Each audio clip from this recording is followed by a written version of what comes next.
What are automations, AI automations and AI agents? Before we can start build out these things, we need to define some words. So let's just dive straight into it because there's a lot of confusion out there. So first, if we simply ask ChatGPT, define the word automation in a short way, ChatGPT tells us automation is using technology to perform tasks automatically without human intervention. And that's basically the easy explanation. This is a normal automation, so no AI automation and also no AI agent. What we need for these automations, because we can absolutely make normal automations. For a normal automation, we always need a trigger and an action. So basically, if, then. If people give us their number, we should call them back. And if we automate this would be an automation. Now something that can happen but don't have to happen, a cascade of events or more triggers and actions. Let me show you one of the simplest automations out there. Also one of the first automations that we will build later. This would be a really simple automation that we will build. Basically we have here a trigger node and an action node. And what does all of this mean? Basically this trigger is an on-form submission. If we simply press test workflow, you see that we get here an on-form submission. You can embed this into web pages, do whatever you want. Basically if we type here in, for example, our name, let's just say Arnie, and I want to have, for example, the deluxe room, I can simply press submit. And then my workflow will get executed. So this was the trigger and now the action gets executed. The action basically was that we have connected our trigger node with Airtable. Airtable simply uses the API. We will simply throw in the data in my Airtable sheet automatically. So you see Arnie deluxe room. And if we do this again, it works again. So test workflow, this thing pops up. This time my name is Bob and I want to have a single room. I press submit. This thing will get executed. Then I come back here and Bob wants to have a single room. So this works completely automatical without human intervention. I can embed this on-form submission into a website and I don't have to do anything and my data gets stored over an API in Airtable. And of course, I will show you exactly what's an API, how all of this is working. So don't worry, we will do this slowly, step by step. And by definition, this would be an automation because we used technology to perform a task automatically without human intervention. People can type in their information and the task gets executed, this data gets stored into my Airtable datasheet. And we used the simplest way, the stuff that we always need, a trigger and an action. This is right now no cascade of events and we don't use more trigger nodes and we don't have more actions, so this is the simplest automation that you can build. And by the way, these triggers can be anything. You can trigger these things over WhatsApp, over Telegram, over emails. If you get an email, if you get updates in Airtable, updates in Google Sheets. It could be a time trigger, it could be a webhook, it could be on-row added by Google Sheets, it could be anything and I will show you everything that's possible. Basically, you have a lot of options here. I will show you all of them. So automations check. What's an AI automation? An AI automation, at least how I see it, is basically the same thing, but with an LLM included as the brain. Basically an LLM like ChatGPT, like Claude, like Gemini, DeepSeek and so on, Llama. A LLM is the brain and can make decisions here. It can, for example, summarize data, convert data, make sentiment analysis and a lot more.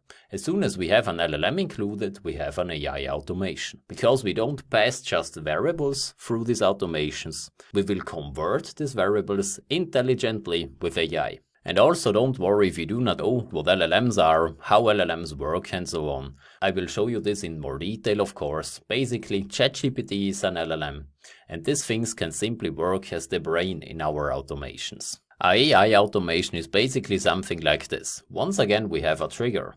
And we also have an action that will occur. This is a sentiment analysis. People can simply once again use a non-form submission, tell us if they are happy or not.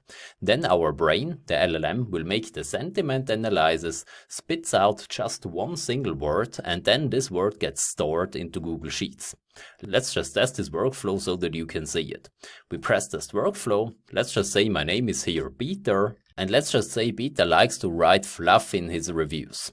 I am super impressed by the service in this location. The room was clean, I love that everybody is nice, nobody tried to rob me, I also got a bit of water. And you can see that there are also some typos, and everything is completely fine. Our LLM will simply look at this thing and then do everything autonomously. So let's just send this out, let's just press submit. Our LLM will simply think and make an analysis, give us simply one single word, and everything gets stored into Google Sheets. And everything that we got is of course Peter positive into our Google Sheets. Because the LLM, the brain of our automation, was smart enough to make a sentiment analysis. This would be a really simple AI automation. And now you know what an AI automation is. Before we go on and define AI agents, I want to tell you that just with these two things you can do so many things, even if just with trigger and action. Because here in n8n you have so much different things. You can trigger your things manually, you can use on-app events, and here you can include everything as a trigger node. So you see, you can connect really nearly every single thing that you can think of. This will never ever stop if I don't stop scrolling. So you see, you can really do a lot with this thing. You can use unscheduled triggers, and for example, post on social media every day, like 2 times or 3 times or whatever, completely automatically. You will get this scheduled trigger. You can use on webhook calls and call n8n out from other automations. You can use this on form submissions. You can use when executed by another workflow. So basically you can build other workflows and call n8n and make then your normal automations. And you can use human in the loop. So basically, even if you just make normal automations, the possibilities are completely endless. And now let's talk about AI agents. Basically, it's once again the same thing as an AI automation. But this time the brain also has tools that it can use. Or it can call or talk, let's just make this right, to other LLMs. Let me show you an AI agent. This would basically be an AI agent. Now why is this an AI agent and what can this AI agent do? So let's just see what this thing is doing, and please don't be worried. We will do this slowly step by step. Basically we have once again a trigger node. This time we trigger over Telegram, so we can simply either write to this thing or talk to this thing. Then this thing is our so-called AI agent, our brain, the LLM, and because the brain has tools, it's an AI agent. Now what does this mean? I can simply talk to this thing and use these tools. And here you see one tool that is called Gmail Summary. So I can basically say to this thing, summarize my last 5 emails, and I will get a summary. I can also say to this thing, write a mail to Arnie, invite him to my birthday party, and this thing will send the email. I can use the calendar set to insert new data in my calendar, and I can use the calendar get to see what's on my calendar. And it also remembers the stuff that we are talking about. And this thing also writes back to me in Telegram. This would be an AI agent. And don't worry, like we will do this step by step. And now I want to show you a big AI agent. Now this is basically a big AI agent. Here we have, for example, once again the same triggers. Telegram, we can write and talk to this thing. We use OpenRouter with different LLM models. We have an AI agent and a basic LLM chain, so that this thing can also talk to us over Telegram. It can write to us over Telegram. And then this thing is special because it uses a lot of sub-workflows. If I tell to this thing, write me a post on X, this sub-workflow gets executed. If I tell to this thing, search me the newest information about Hacker News, it will use the search agent. And the research agent is basically this.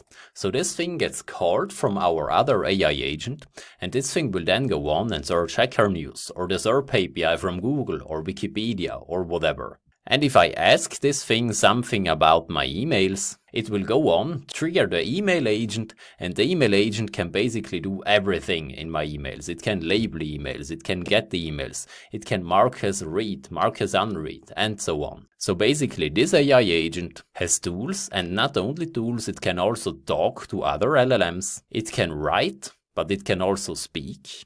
It has a second LLM chain. And we can switch the brain with different models. So this is a really strong AI agent.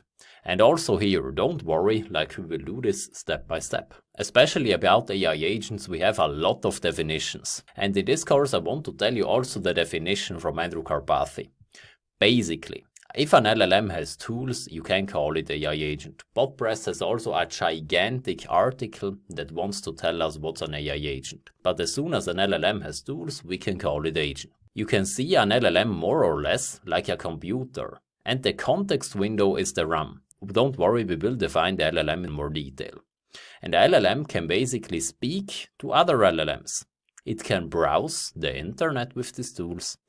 You can simply generate audio or get audio back. You can also generate video and get video back. This is right now, let's just call it in beta, this is not that great. But you can use different tools, for example Python interpreter, terminals and so on. And you can see this as the standard software 1.0 tools, like a classical computer. And you have also a file system with embeddings with the RAG technology.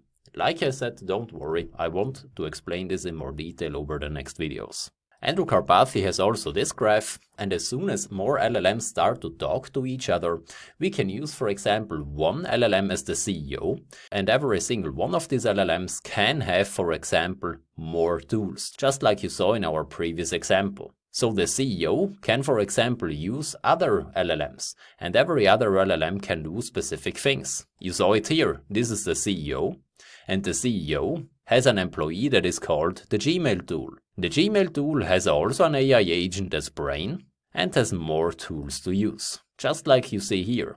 The CEO has different workers and it will simply manage these workers, and every one of these workers is, for example, expert in one specific thing. Karpathy calls them CFO, CTO, COO, General Counsel, Chief Scientists, and so on.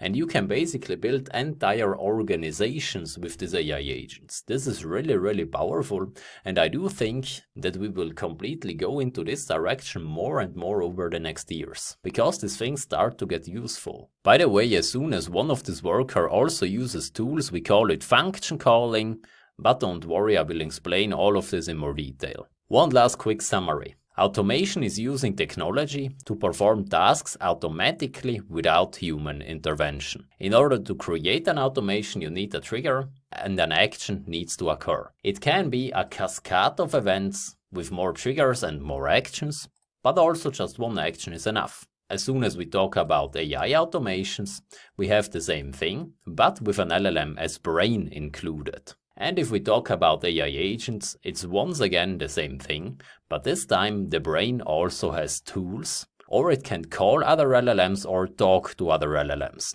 So basically we have one CEO that uses different tools or can call other sub-workflows, and then you have an AI agent. So the LLM can basically write the email and then use the tool to send the email completely autonomously, without your intervention. And a trigger could be anything. It could be from WhatsApp, it could be from email, it could be a on-form submission, it could be from Google AdSense, it could be a Facebook lead, it could be on-row edit on Google Sheets, it could be, like I said, whatever. And also the action can be whatever. So congratulations, you know what we will build. Most of the time we will use N8N. We also use Flowwise later and some other tools, but like I said, most of the time we use N8N. Because this is a gigantic and really cool tool. And don't worry if this is a little bit too much for you, at least right now. You will learn this step by step, and in the next video we will start with the basics. I want to show you what an API is. And of course, if you already know what an API is, you can also skip the video.